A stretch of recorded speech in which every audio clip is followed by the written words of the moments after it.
first introduce Catherine Rinaldi of Metro North.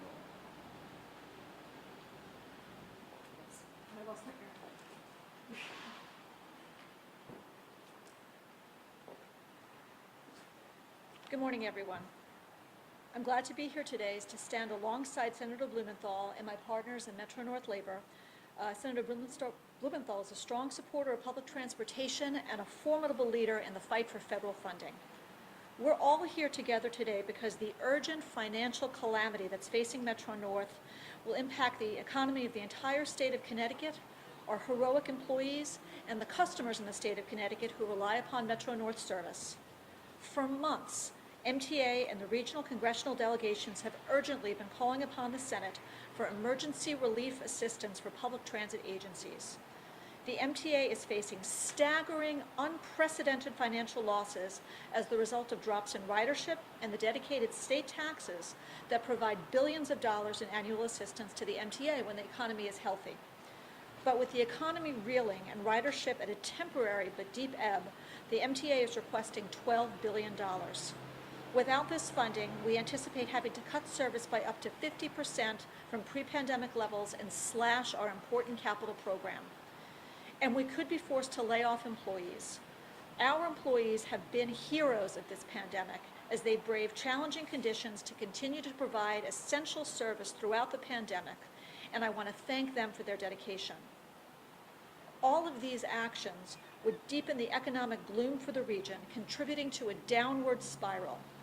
Potential cuts to Metro North and the MTA as a whole could cost the region more than 350,000 jobs and nearly $100 billion in economic activity next year.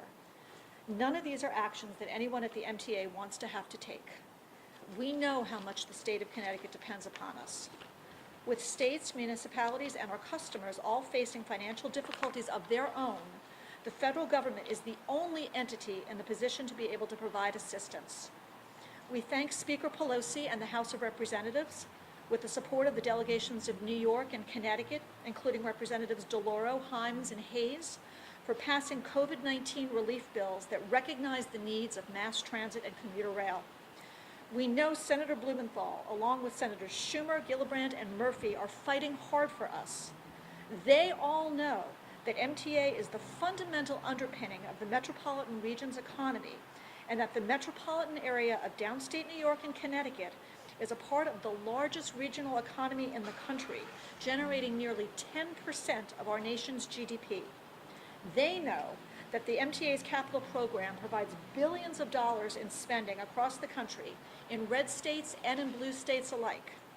And they know that MTA has been a critical lifeline, moving doctors, nurses, first responders, grocery store employees, transportation workers, all essential employees throughout this pandemic.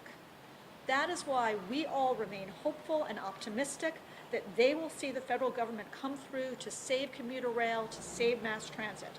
We join Senator Blumenthal in urging the Senate to do its part and pass a new COVID-19 relief package without wasting any more time. And now it's my pleasure to introduce Ed Valenti from Acre One.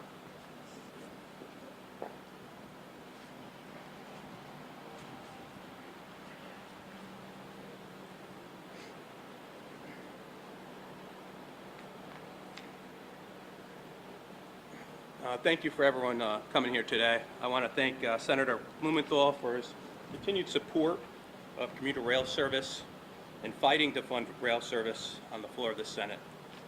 In addition, I also want to thank President Rinaldi for being here today as we stand united on this very important issue, which is federal funding.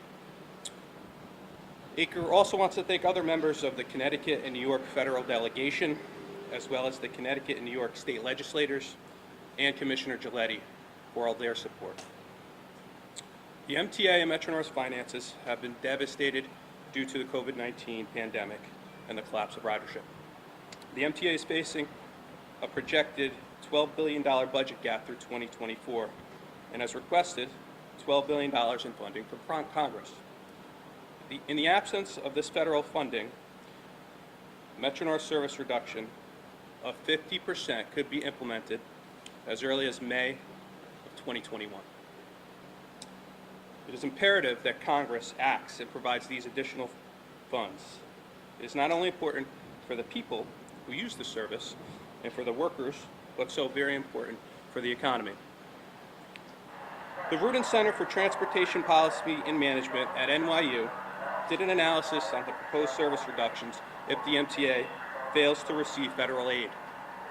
The analysis projected up to 450,000 jobs lost by 2022, a $50 billion reduction in annual income, and a $65 billion reduction in the regional GDP. But it is not only the regional economy that would suffer. A report done by reInvent Albany shows that the MTA spent $8 billion in goods and services from 2011 through 2018 from companies outside of New York. It was estimated that 100,000 jobs were created across the country by the MTA. ACRE and its members remain committed to bringing the economy back to pre-pandemic levels. We need to expand service for this to happen. Cutting service back will only depress ridership and severely stifle the economic recovery. In closing, I want to thank my members who, like so many other frontline workers, have put their health on the line by coming to work since day one of the pandemic. We have answered the call when society needed us, and our hope is that Congress answers the call and provides the necessary funding to prevent these cuts that will decimate the region and negatively impact the entire country.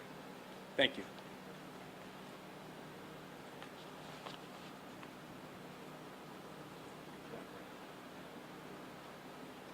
Happy to take any questions. President Rinaldi, Keith McGilvery from Fox 61. Right now, there are more people at this press conference than I've seen on the platform in the 4 hours I've been here this morning. What's your reaction to that? How do we get those numbers to change? Is it tackling the pandemic? Is it reassuring people that it's safe to ride? What's your viewpoint? Well, I mean, I think it's a little bit of everything, right? I mean, I think that since the very beginning of the pandemic, we've really been focused on trying to create conditions that would make people feel comfortable coming back. So we've engaged in unprecedented levels of cleanings in our stations as well as on board our trains. We just launched about a month ago an air purification pilot to increase air circulation and to be able to kill germs that are within the tray cars, to be able to encourage people to come back and feel safe when they're coming back. We've had the mask mandate that's been in effect for months now, and we've followed that up with fines for non-compliance, and we're really very serious about mask compliance.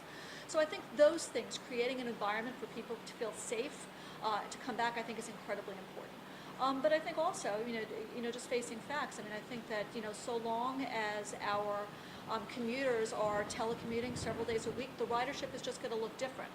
So we need to be really focused on attracting new riders back. We're seeing actually, different riders right now. We're seeing people reverse commuters ride. We're seeing intermediate trips between stations like Bridgeport and Stamford, encouraging people who might want to get out of their cars to come to the trains a few days a week as the recovery starts to take hold next year.